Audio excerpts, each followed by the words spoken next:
So Henry's alone again, but this time he's looking a little closer to home, and it's Catherine Howard that turns his eye. She was one of the ladies in waiting to Anne of Cleves, and she was very beautiful, and she was quite young and a little naive too. So she and Henry, they get married in July of 1540, so just the year after the Anne of Cleves fiasco there, and they're married. And things are going rather well, except that Catherine Howard, she has an affair with Thomas Culpeper.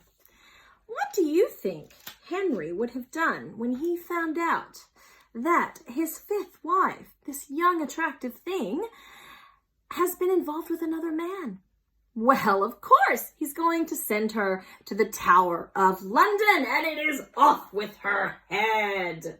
So Catherine Howard is executed.